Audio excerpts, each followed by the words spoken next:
शरद पवारांचा नाद करायचा नाही अशा शब्दात चंद्रशेखर बावनकुळेंनी पवारांना प्रत्युत्तर दिलं। सगळ्यांचा नाद करा मात्र माझा नाही असा थेट इशारा शरद पवारांनी महायुतीला दिला होता। या लोकांना साधंसुधं पाडायचं नाही तर जोरात पाडायचं असं आवाहन शरद पवारांनी केलं होतं।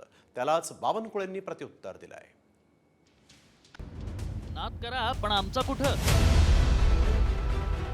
महाराष्ट्रात संदेश गेलाच पाहिजे, सगळ्याचा नाद करायचा। पवारांचा महायुतीला इशारा।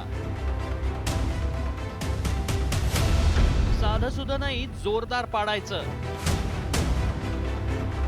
साधं सुद्धा फाडायचं नाही, जोरात फाडायचं।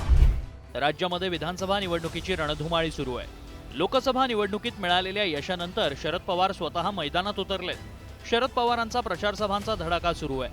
अशातच माढा विधानसभा मतदारसंघामधील प्रचार सभेत शरद पवारांनी चांगली फटकेबाजी करत महायुतीला इशारा दिलाय। तसंच पक्षाची साथ सोडून गेलेल्या नेत्यांवर टीकास्त्र डागलंय।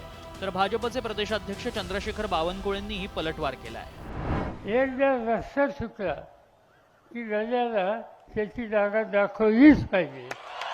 त्याची जागा दाखवायची असेल तर उद्याच्या निवडणुकीमध्ये साधं सुद्धा फाडायचं नाही, जोरात फाडायचं। पुन्हा संदेश महाराष्ट्रात गेला पाहिजे की महाराष्ट्रात संदेश गेलाच पाहिजे, सगळ्याचा नाद करायचा। त्यांच्या नादी कोण लागलाय? त्यांच्या नादी त्यांचेच लोक लागले आहेत। त्यामुळे आम्ही काही त्यांच्या नादी लागत नाही।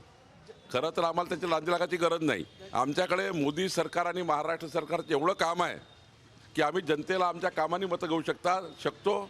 आम्हाला शरद पवारांच्या नादी लागायचं नाही, त्यांच्याकडे बघायची नाही, त्यांच्याकडे पाहायचे नाही। त्यांचं काम त्यांनी करावं, आमचं काम आम्ही करतो।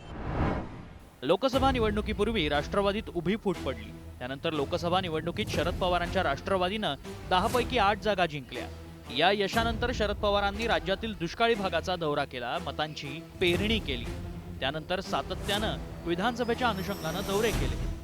पवार सातत्यानं आक्रमक भूमिका मांडत भाजपला आणि महायुतीला टार्गेट करतायत। सत्ता बदलल्याशिवाय स्वस्थ बसणार नसल्याचं आधीच पवारांनी स्पष्ट केलंय। त्यामुळे पवारांनी महायुतीला दिलेला इशारा महायुतीला आणि विशेषतः भाजपची डोकेदुखी वाढवणार का हेच पाहायचं। ब्युरो रिपोर्ट, साम टीव्ही।